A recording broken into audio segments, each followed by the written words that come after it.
Dear Saul, when we first met in late 2004, I was living my dream life, studying in New York City while working at Saturday Night Live. One day, Paris Hilton waltzed into the studio wearing fuzzy pink boots, demanding, "Someone get me a sandwich." And one of my fellow interns was actually instructed to leave and fetch her a sandwich. So, during her photo shoot, when she continuously whined, "Play Maroon 5, I want to hear She Will Be Loved," I pretended I couldn't hear her and turned the Rolling Stones up a few decibels.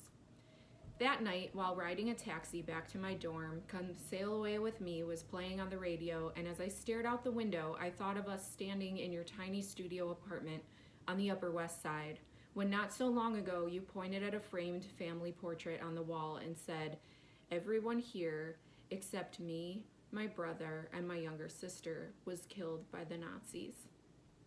I want you to know that our weekly visits kept me grounded.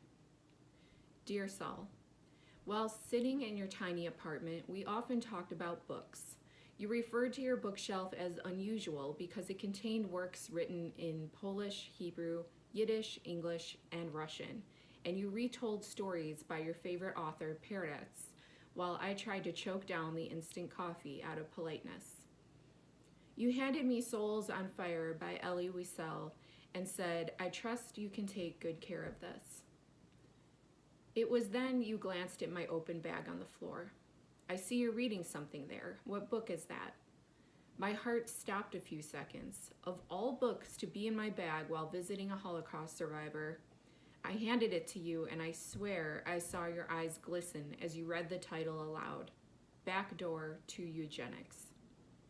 I tried to quickly explain why I was carrying around a book on ethnic cleansing, that being that the pretentious-sounding school I attended only required we take one math or science class within our college career, and I chose to take a philosophical course on human cloning. "I prefer not to mess with nature," you said. I don't know if this moment weighed on you as much as it did on me, but I want you to know that our weekly visits gave me perspective. Sometimes I think back on this time and marvel that it took almost a decade to realize I should be a librarian. Dear Saul, it's 2017 and we haven't spoken in a while. Every time I think to call you, it's Friday, and I know you won't pick up because it's Shabbat. The thought of you reading the newspaper has been really weighing on my conscience. They're trying to erect walls to keep out our neighbors. They're trying to ban our brothers and sisters. They're trying to normalize white supremacy. How is this still happening? How are we moving backwards? How do we preach never again when it keeps happening again and again and again? Dear Saul, today was the first day back to school after a personally and politically arduous summer. When Jerry got home from work, he was surprised to find me already in bed, still wearing my work clothes. "What's going on?" he asked, with a twinge of uncertainty as he laid down next to me. I opened my eyes and said one word: Nazis. Nazis. Yes, Nazis. It's 2017 and there are Nazis taking to the streets with tiki torches in America. And I'm not supposed to express political opinions about things like this because public school teachers can't have political opinions. But this is not a matter of opinion. This is a matter of humanity. And I don't know if I can continue being a teacher at the risk of my students not knowing whether or not I'm a Nazi sympathizer. How is this the world that we're living in? Dear Saul, today is a Thursday, and I finally remembered to call you, but a cheerful recording informed me that your number had been disconnected. Trying to ignore the lump in my throat, I pushed my fatalist thoughts aside and went into super sleuth, aka reference librarian mode. I went into the bathroom, closed the door, and dialed the other listed number I'd found.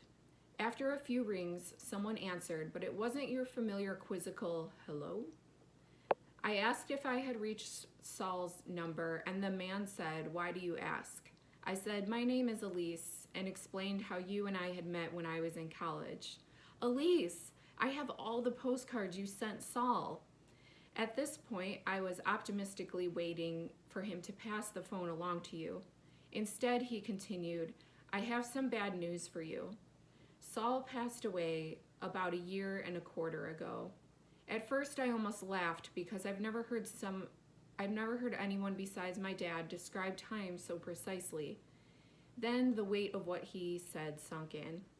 I wasn't completely surprised to hear this, nor by the expected feelings of guilt for not having reached out in over a year. You are now buried in Jerusalem. I hung up the phone with the promise of looking up your nephew next time I'm in Brooklyn and tearfully climbed back into bed, echoes of the mourner's Kaddish reciting in my head, and if I'm honest with myself, some semblance of relief that you died and made Aliyah before you had to endure really anything that's happened in this country over the past year. I'm sorry I missed your departure from this life, but I'm glad you got a second chance at it after the atrocities you miraculously managed to survive in Poland. Dear Saul, today at Rosh Hashanah services, the rabbi talked about survival and resilience in the face of adversity. He talked about how the director of a Jewish summer camp in Wisconsin wanted to plant 65,000 trees on the land. The arborist told him, they'll never survive, to which the camp director replied, well, you know, we are Jewish. This made the congregation chuckle. Dear Saul, today I helped chaperone a field trip to the Illinois Holocaust Museum in Skokie. When our docent asked if anyone in the group was Jewish, I was the only one who raised my hand, and to be honest, felt myself hesitate in doing so. But I hope this maybe helps my students put a real face with the history, just like you did for me in a monumental way. You have to be an upstander, not a bystander. You have to follow your moral compass, our guide implored. Saul, what do we do when there are no longer survivors? I fear for that day. Dear Saul, it's July 2019 and I'm nearing the end of 10 days traveling around Israel. Today I took a cab to Har HaMenachot and lit a candle at your grave. When I said next year in Jerusalem at the end of the Passover Seder last year, I never imagined I'd actually be in Jerusalem this year. As I watched the flame waver and listened to your niece recite Hebrew prayers, I placed a stone atop your grave and whispered shalom. I've had to recite the mourner's Kaddish too many times already in my lifetime. Yit Gadal V'Kadash Shemei Rabbah. Every time I get choked up, remembering all the people I've lost and never actually say every word. Dear Saul, though you might find this sacrilegious, I've been thinking about getting tattoos on my forearms. Instead of numbers, I want letters, Hebrew letters that form ancient words. On one, zakar, to remember, specifically to employ your hands and feet and lips to engage in whatever action that remembrance requires. And on the other, l'chaim, simply translated, to life. I want you to know that this librarian will not be quiet. I'm going to keep marching, literally and figuratively, and encourage others to do the same, in your name and in the name of humanity. Thank you for all that you've given me in the world. Shalom, Elise.